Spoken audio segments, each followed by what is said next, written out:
Imagine preparing students of tomorrow in today's classroom, preparing them for jobs that we're often told haven't even been thought of yet, preparing them for a world which we really can't fathom what it'll look like in the next couple of decades. In fact, some say we can't even fathom what it'll look like in the next couple of years. Often we focus on higher education at the time when our youngsters get into the job market. But today we thought we'll take a step back and look at how our schools are preparing students for tomorrow. Schools, of course, where it all begins. A very special panel with me. Thanks also so much for taking our time to be with us today. Let me introduce them quickly. Sudha Gupta, Chairperson, Mother's Pride and Presidium Schools. Pramod Sharma, Director and Principal, Genesis Global School. And Praveen Jain, Co-Founder and Director, Pathways. Thanks all so much for being with us. Sudha Gupta, ma'am, if I were to ask you that, what is, do you believe, the most important responsibility that a school has towards its students in today's time? What would you say? I think schools are building foundation. First of all, that's very important for future of tomorrow. I mean, whether it is students or it is the nation or it is the Mother Earth. So foundation has to be built very, very strong. I mean, it depends whether we want to build a small house on the foundation, so or we want to build a monumental building on it. So if we want to build a monumental building, the foundation has to be deeper and stronger.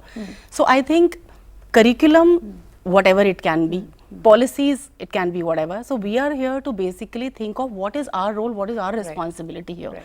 So apart from everything else, long-term goals is what is more important. Tomorrow, as you said, that, you know, we don't know, things are changing so fast, technology is changing so fast. When we were young, we used to memorize tables. Now it is calculators. The technology is changing. So the only thing that's going to remain constant is change. So we have to prepare our children, first of all, to accept change in and future. To be able to adapt to it. And to be able to adapt with it, to be able to take learn accordingly. I think we have to make our children lifelong learners. So accepting things, learning new ways, and then taking action, and then to be successful. That's one thing. Second, as you said, you know, soft skills, life skills, which is wherever our children go, whether it is in their personal life or professional life, whatever they do, life skills is something which is going to be used. And life skills is something that I want to look at closely in just a bit. But Mr. Sharma, if I were to ask you, what do you believe is an educationist, what do you believe is a school's key role and responsibility, the one thing? We need to provide a whole lot of activities so that everybody can find something or the other. If you provide 20 sports, then somebody who's not physically very active can also choose a sport. So in the same way, we need to have very diverse kind of activities and sports curriculum. That's an important point you're making, because there are many who would say that, you know, we tend to focus on academics so much, the point that ma'am made that, you know, once upon a time rote learning. Many would argue that what has changed, frankly, that debate will always carry on. But so you're saying there's so much that can instill this confidence and joy. Really, it doesn't have to be in the classroom. I suppose that is most important part, whether the child is looking forward to going to school that day. Mr. Jain, if I were to ask you in the larger education scenario, the school scenario, the larger education space in India, this, of course, many would say is utopian. It's what we aspire to, that yes, children should feel happy, they should be confident, they should be learners for life. But there are others who would say that we are a long way off from it. How frustrating is it for someone in this space to see it so close? You know, like today, besides the students, parents need to be educated, probably what is happening. And what school's main role is not today to teach them, it's only to make them to know how to solve the problems in future which is going to come. Today you have 10 sorts of problems, but who knows, after 10 years there could be other problems. If you know only the formulas or tables and do that thing, you won't be successful that time. So what a Pathway vision is that to prepare a student as a person who could be ready for in the future for facing anything in a global world. So that's what, and for that there are many things which needs to be done in the school. And a child is allowed to be exploring, make mistakes and learn by making mistakes. And that's an important point, isn't that, ma'am? Because in our society, failure is something that traditionally we haven't looked at well. It's not like the West where it's not held against you.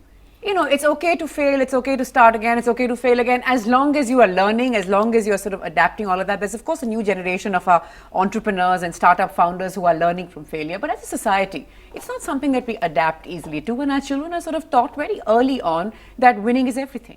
I take it up from there, you know, he said parents' education is very important. So that's something very important. School and parents have to work hand in hand. But ma'am, that sounds right. But I mean, is that really possible? It is possible. It is possible. It is possible. I've been taking parenting seminars. Till now, I've taken some 1 lakh parents.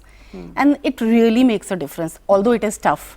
But we can't stop because something is tough. So we What are have the kind to. of problems, ma'am, that you would face, sort of like, what are kind of thoughts that would hit you? A lot of expectations over expectations from children nowadays. I mean, when we were young, we used to really play out and do what we wanted to do. Now the entire 24 hours clock is planned for a child, and there are lots and lots of expectations. I don't say that we should not expect, but we should give our children space and allow them to be.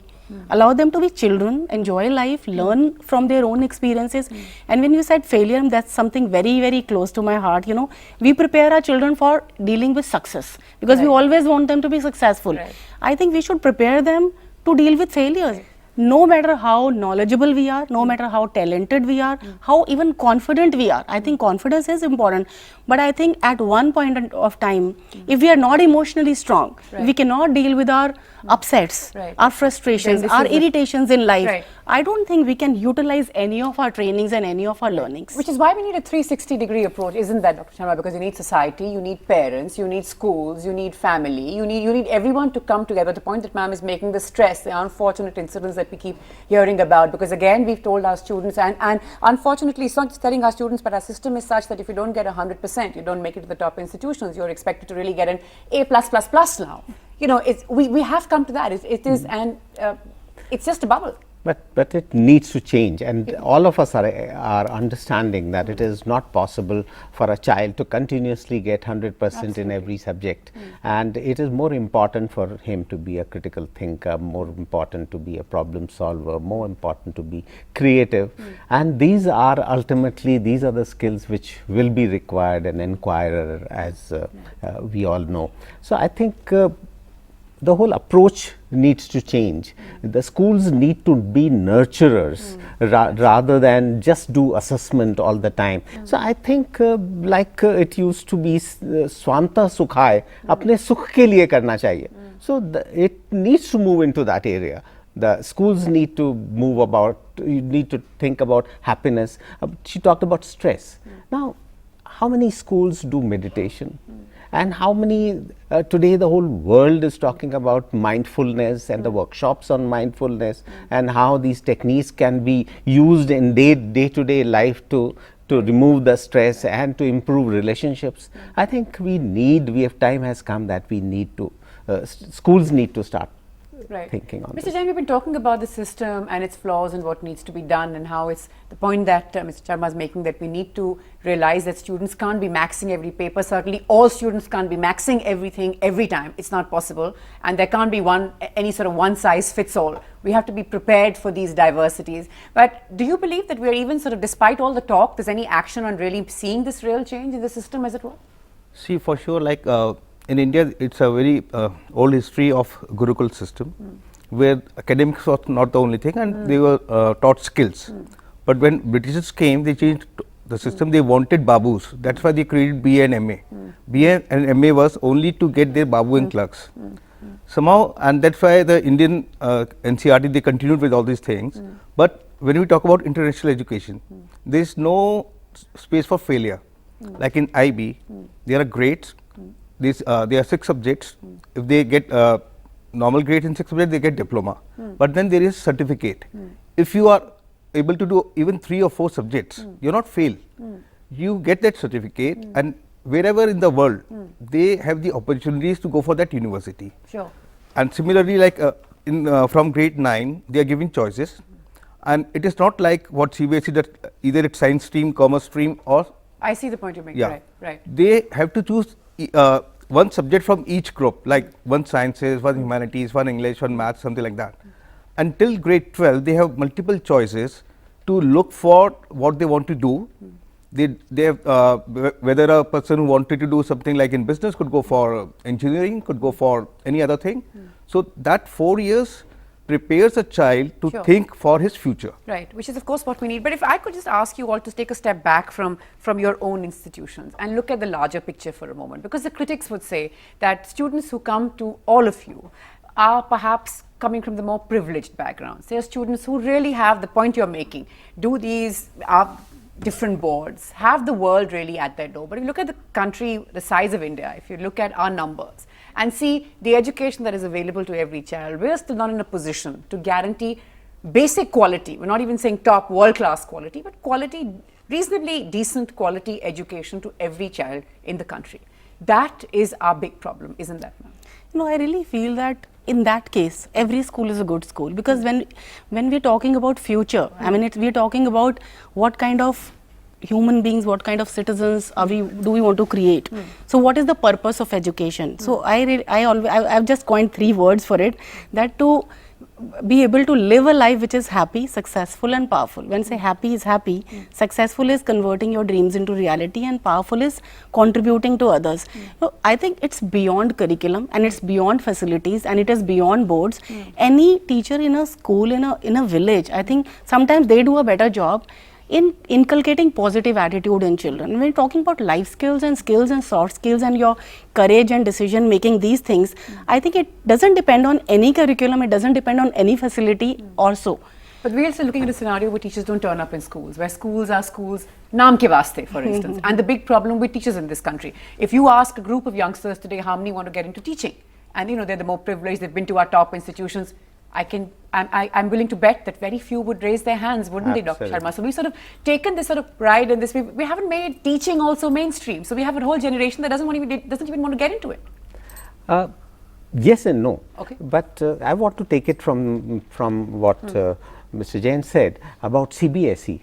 You see, it is the mental block is in our minds about science and commerce and humanities. It's still CBSE there. has not said that you divide them into these streams. It is the schools which, because of their comfort levels, they have divided the children into streams. CBSE allows you to give any subject at any point, and you can interdisciplinary subjects can be given out. But the issue here is also what you talked about, teacher absenteeism. Right to education, and when it came, it was a fantastic step. And meant to be a game changer. Yes, but there was a lot of expectation from the governments.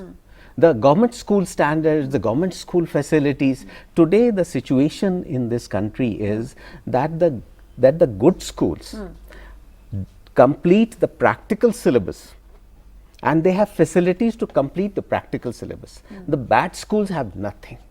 The practical examination in this country, from schools to colleges and to the universities, is a total farce.